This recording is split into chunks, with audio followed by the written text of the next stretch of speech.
Alright, in this video I'm going to go over square roots and cubed roots. So when we are talking about square roots, that is when we use that same number and multiply it by itself to get this number that's inside the little radical here. So let me just get in here. I probably didn't explain it very well, but I think I can show it better.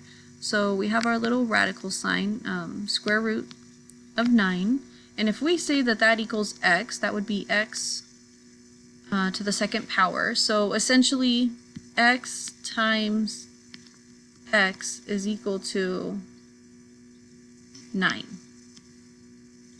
So we have to, our answer would be x, so what times itself is equal to 9? Well, that would be 3. When we're talking about square roots, you really need to know your multiplication facts, because that's really all it is.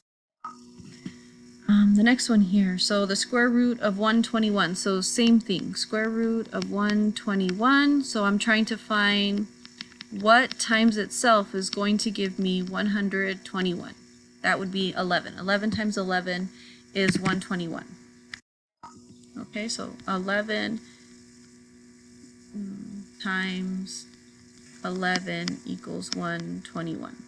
Okay, so that is it for square roots. It's just that same number times itself. So you have it once, you have it twice. Okay, square roots. So 2 times, you're squaring it. When we're talking about cube roots, now we are adding an additional digit in. So you can see that we still have the radical symbol here, but now it has a 3. And so that little 3 indicates that it's asking for the cube root. So this would be like this, and that's a very sloppy 3, I'm sorry, but that's a 3. So the cube root of 125 is equal to x to the 3rd power. So essentially x times x times x is going to give you 125. And I believe this would be 5, but I'm just going to take out a calculator here, and I'm going to check. So 5 to the 3rd power does give me 125. Okay, so if I have 5 times 5 times 5, that's going to give me 125. So that means that my answer is 5. So it's cubed because I have it 3 times. Think of cubed roots as volume, where we have to have like length times width times height. Oh, and then, ooh, this is a bigger one. So, same thing.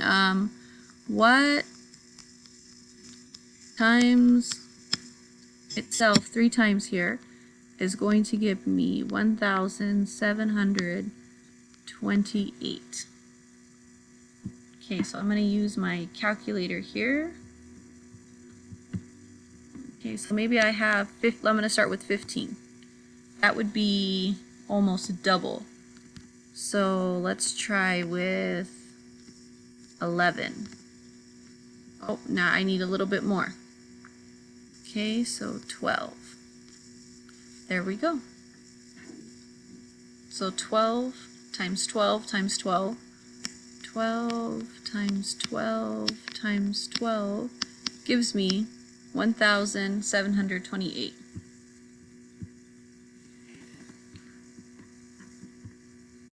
Alright, and that's really all there is with cube roots. You're just finding that number that you're multiplying it either by itself or by itself 3 times. So either twice or 3 times.